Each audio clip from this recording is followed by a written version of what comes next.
con la señorita Pamela, que es conductora de Buenos Días Perú. Le vamos a hacer un par de preguntas. La primera pregunta es, ¿por qué decidió estudiar comunicaciones? En realidad yo estudié periodismo audiovisual. En principio porque me gustaba escribir y estaba pensando en alguna profesión en la que me pudiese desarrollar escribiendo, ¿no?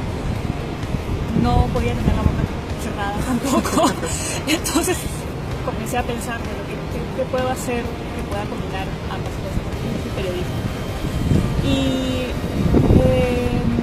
estudié periodismo audiovisual en un instituto superior, un poco por las circunstancias familiares, porque en esa oportunidad no podía ingresar a la universidad todavía por temas familiares, y porque le tenía un poco también al examen de admisión, tengo que confesar, ¿no? Y también porque estaba muy impetuosa, entonces yo quería estudiar algo que me lanzara de frente a desarrollar la profesión, ¿no? Entonces estudiar en un instituto que permitía terminar la carrera en 3 años y medio. Y es lo que ocurrió conmigo, ¿no? Terminé la carrera rápidamente y empecé a trabajar ya bastante joven. ¿Qué es el aporte de tu profesión al país? Mira, el periodismo es muy importante para cualquier sociedad. Yo considero que una prensa libre es, así tú no estés de acuerdo con un sector de la prensa, te garantizo que va a haber estabilidad y democracia. ¿Por qué?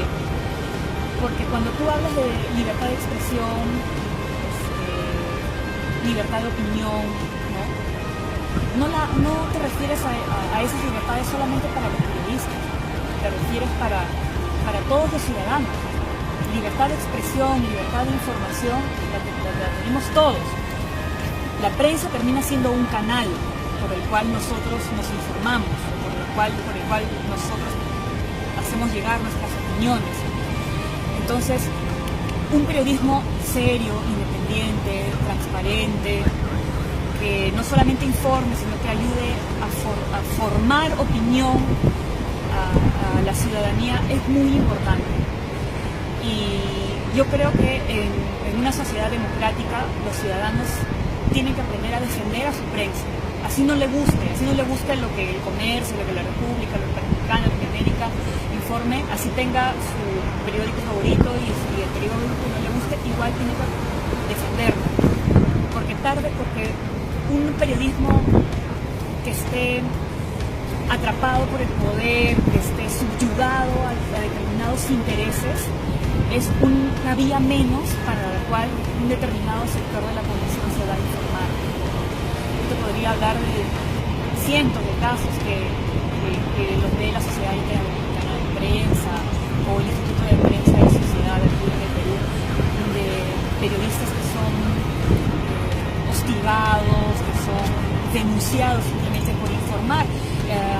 Ayer o anteayer nada más tenemos el caso de Fernando Valencia, el director del diario 16, que fue sentenciado a 1 año y 8 meses de prisión suspendida por haber puesto en portada las declaraciones del presidente Humala en contra de Alan García. Y como eso tenemos decenas de casos, tenemos casos de periodistas que han sido asesinados en el interior del país. Y eso es evidencia de que efectivamente hay grupos interesados que no quieren que alguien esté denunciando cosas. Y eso como ciudadanos no debe preocupar, porque si le cierras la boca a un periodista, es como si le cierras la boca a todo el país, a toda la ciudad. Y lo que está pasando es que se está monopolizando también los medios escritos. Me hablas de la concentración de medios. Sí, me dicen capital. Sí, bueno, en realidad yo tengo mis reparos, es decir,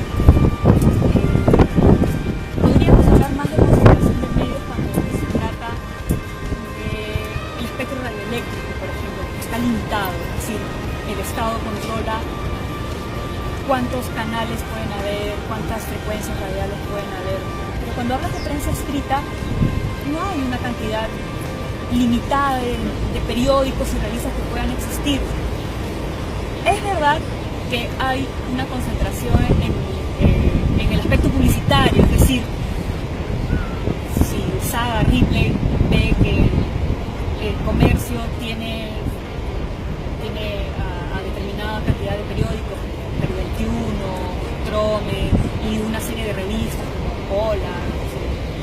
cada vez hay más, etcétera, etcétera, tiene mayor posibilidades de que su publicidad sea vista, entonces se va a ir para allá. Pero yo creo que es más como un tema publicitario que también un tema informativo. Y además, no son los únicos canales de información. O sea, en esta era, en esta época en la que encuentras infinidad de medios en Internet para informarte, hablar de concentración de medios es retroceder hasta el siglo pasado. Ahora tú te sientas en Internet y si no quieres informarte con el Grupo El Comercio y con todos los medios que se encuentran ahí, pues tienes El País, Claro, tienes el New York Times, tienes el Washington Post, ¿no? Tienes el Clarín. No solamente tienes una infinidad de medios. ¿Cómo ha sido tu trayectoria en el ámbito comunicacional? A ver, yo empecé como practicante casi terminando el instituto, es decir, a los 19 años, 20 años, para Magali TV.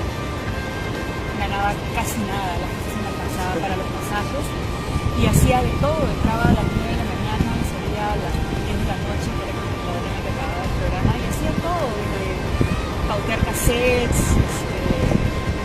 llevar y traer la ropa de la conductora, hasta era actriz, entre comillas, de las recreaciones. Cuando eres practicante pagas derecho de piso, Claro, sí, en todos lados. terminas haciendo lo que sea. Quizás lo que más recuerdo que me gustaba hacer era editar, ¿no? Antes editábamos con unas máquinas antiguísimas que eran las CPR, en Numatic, es un formato que ya no se usa, y yo me encargaba de editar el bloque internacional, ¿no? Entonces yo misma seleccionaba los bloques, yo misma editaba en las máquinas, y eso era lo último que hacía durante el día, ¿no? Luego seguí ascendiendo en la carrera, siempre en audiovisuales. Pasé a ser asistente de producción, primero en el área de archivo de Frecuencia Latina, luego asistente de producción en el programa de periodistas, que era el programa que dirigía el periodista Gustavo Gorriti, asistente de producción también en Contrapunto. Y luego pasé a ser reportera de prensa en Red Global. Y ya una vez que empecé siendo reportera de prensa, ya seguí siendo reportera de prensa en Panamericana y en